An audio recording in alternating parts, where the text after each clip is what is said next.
bases have been confirmed across. Looking for a great package? Check out ours. This amazing Bollywood. What would happen if a nuke went off in the Mariana Trench? This is the Tsar Bomba, the nuke that Soviet leader Nikita Khrushchev promised to show the West during the Cold War. 58.6 megatons of sheer, unadulterated power, with a subsequent blast wave that circled the globe 3 times. And this is the Mariana Trench, the deepest crack in the Earth's surface. A canyon almost 7 miles or 11 kilometers deep, up to 3 miles or 5 kilometers wide, and completely filled with water. The Tsar Bomba was dropped from a height of 6.5 miles. That's about 10.5 kilometers, which is almost equal to the depth of the Mariana Trench. Coincidence? I don't think so.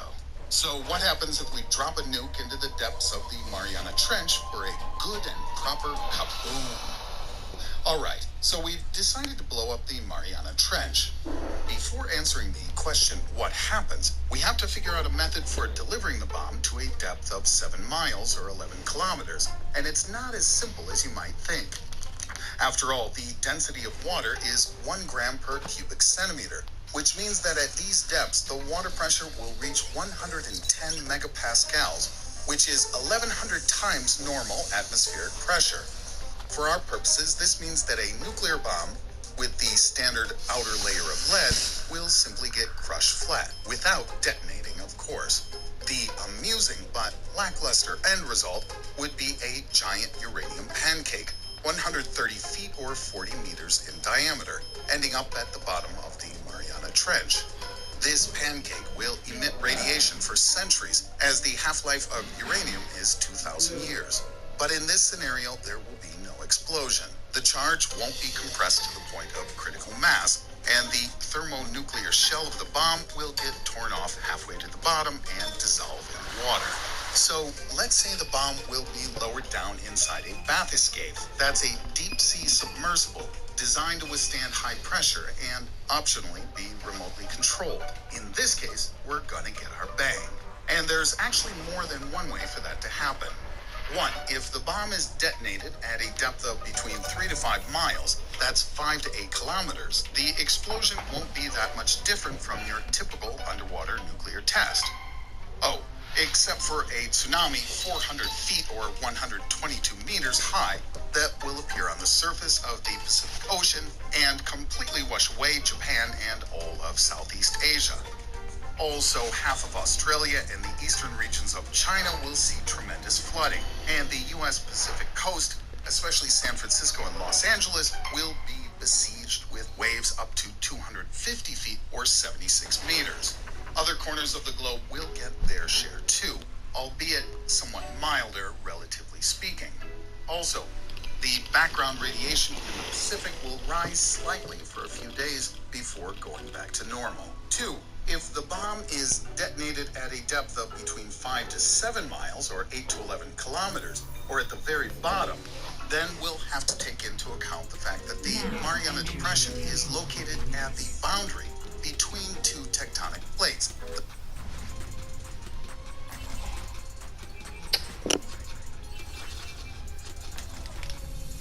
With every death comes honor. With honor, redemption.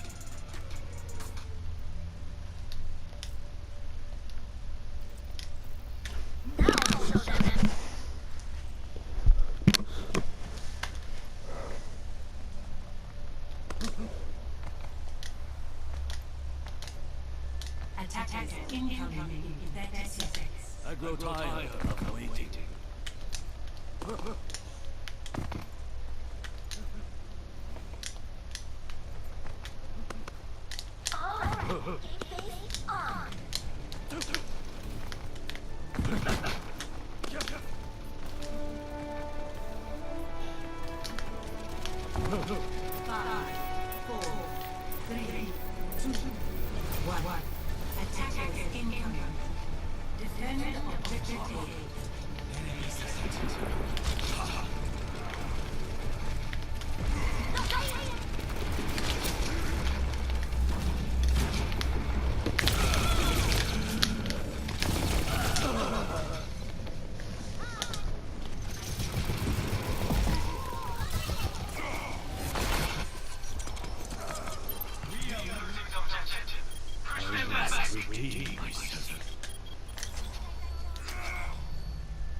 Our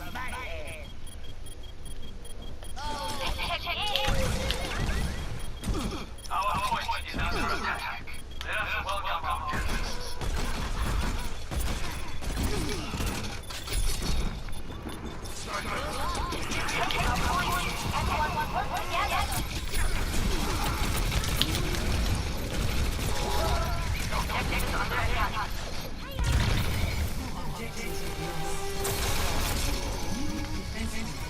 Objective B. Hanzo, at your service.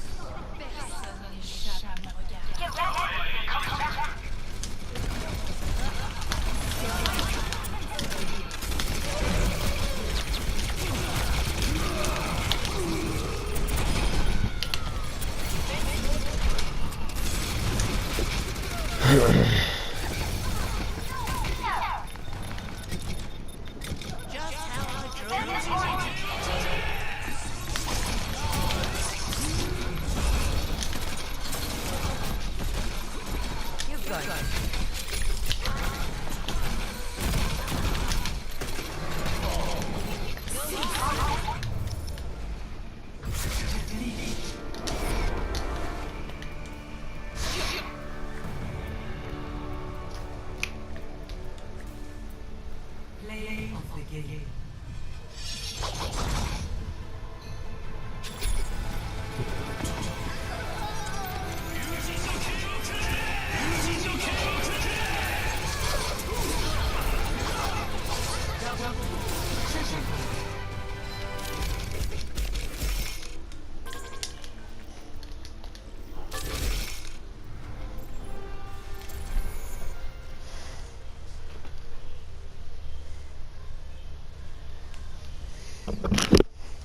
The Pacific and the Filipino.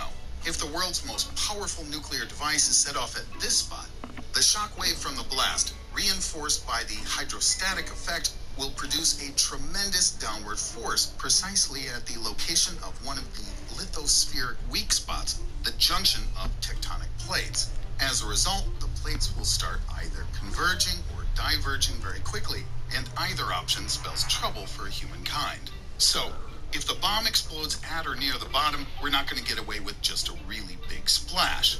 The energy received at the base will be transferred to the boundaries of the tectonic plates at the speed of sound. Part of that energy will be reflected back up from the bottom of the trench to be liberated at the surface in the form of a colossal ultra super tsunami. Only this time, the tsunami will be just the tip of the proverbial iceberg. Next, we'll see massive magnitude 12 earthquakes occur across the entire ring of fire, which will then give rise to a second installment of mega uber tsunamis even higher than before. We'll next be treated to a gargantuan release of magma back in the area of the explosion, and this will set off a chain of volcanic eruptions to complete the picture, lest the survivors in the highlands assume they've been given a lucky break. This volcanic activity will continue for at least a month, so expect the Earth to be assaulted with seemingly endless acid rain, while the airborne ash will interfere with air travel needed for humanitarian missions, in addition to blocking out much of the light from the sun. To me, that smells an awful lot like nuclear winter, or at the very least, a couple of very cold years. Coupled with the tsunamis, the cold spell may result in globe-spanning catastrophe, with many species, including humans, ending up on the brink of extinction. There's also the possibility that a Tsar Bomba-type explosion at a depth of roughly 1.5 miles or 2.5 kilometers from the bottom of the Mariana Trench could punch a hole in the Earth's crust, sufficient to produce a magma fountain. The fountain would then form a new continent, while also bringing about the same tsunamis and environmental problems previously discussed. In addition, the tremendous impact could push the planet very slightly out of its current orbit. This will either bring us closer to the sun, where we'll thoroughly fry, with dear old Earth turning into something like a second Venus, or on the contrary, the impact might move our orbit further out, where we would descend into a kind of permanent winter. Finally, there's the possibility that so powerful an explosion at the location of a tectonic fault will simply tear the planet itself apart, The fate of humankind in that scenario is unfortunately, however, the likelihood of any of the above happening is extremely low. As experience shows, in the end, humans are no fools. Shortly after the successful atmospheric test of the Tsar Bomba in 1963, the nuclear club countries signed in Moscow a treaty banning nuclear weapons tests in the atmosphere, in outer space, or underwater, a safeguard of sorts to prevent future catastrophes.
The payload has reached the checkpoint.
Oh.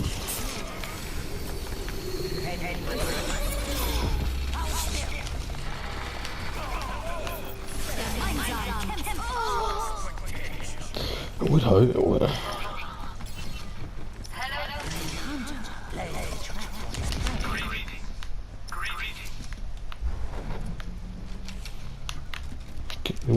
You're just walking on it.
Okay.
Victory.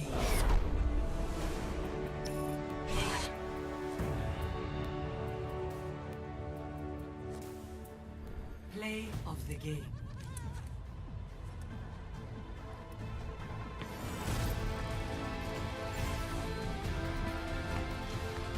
Get ready for a shot!